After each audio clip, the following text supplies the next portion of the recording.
Hello guys!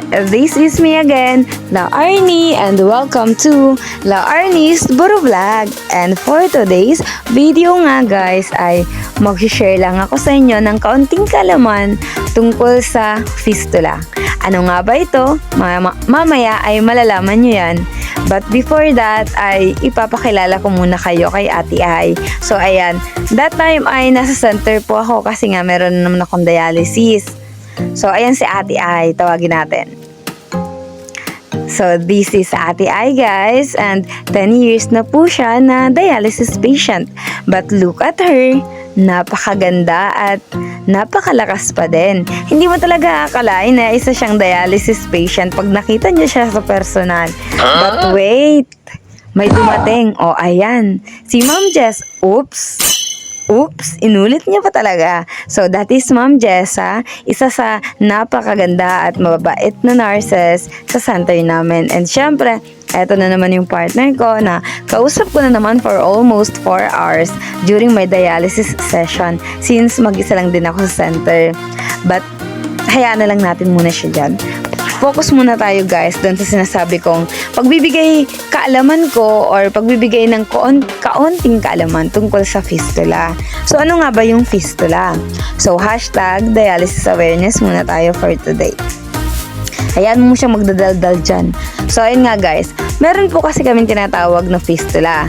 Yun yung sa braso namin. So, yung fistula na yon ay yun po yung nakaumbok na ugat, malaking ugat sa braso namin. So, kapag po may nakita kayong isang dialysis patient na meron pong nakaumbok na ugat sa kanilang braso ay huwag na kayong magtaka at lalo na pag hinawakan nyo yun at nag-vibrate, huwag na kayong magtaka dahil isa po siyang dialysis patient. So, kapag po inopera yung braso namin at kinumbine or kinunik po yung vein at artery, ay yun po yung nagkakos para mag-vibrate po yung ugat na yon. Tapos, papalakihin siya hanggang sa pag malaki na siya ay doon na po yung magiging tusukan or siya na po yung magiging lifetime access namin during dialysis. So, once na yung fistula po namin after operation ay hindi pa pwedeng gamitin, ay naglalagay po muna ng catheter either sa legs ng patient or sa leeg, habang hindi pa pwedeng gamitin yung sa braso namin. But once na pwede na pong gamitin at malaki na po yung ugat ng fistula namin, ay automatic tatanggalin na po yung aming catheter. Tapos, sa fistula na po magtutusok ng karayom.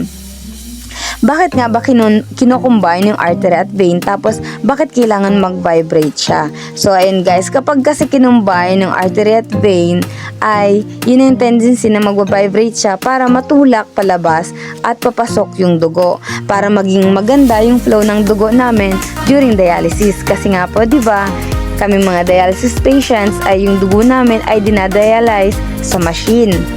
So, para matulak, papasok at palabas yung dugo ay kailangan talaga na malaking ugat yung magiging access namin. Yun yung reason kaya pinalaki yung ugat sa braso namin.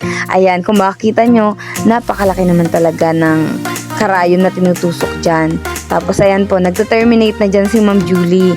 Isa din sa napakagandang nurses ng aming center. At tingnan yung maigi guys, ayan o.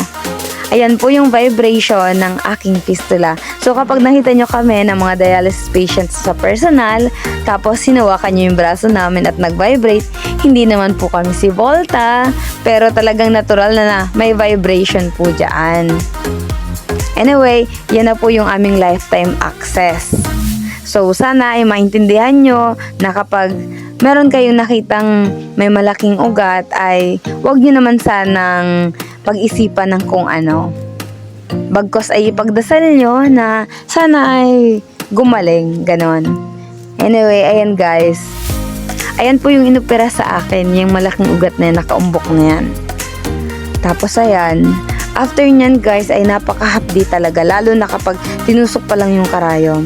So ayan, patapos na po yung dialysis session ko for today and yun lang po muna yung mai-share ko sa inyo. Next time, mag-share ulit ako ng iba pang term na ginagamit namin. Thank you!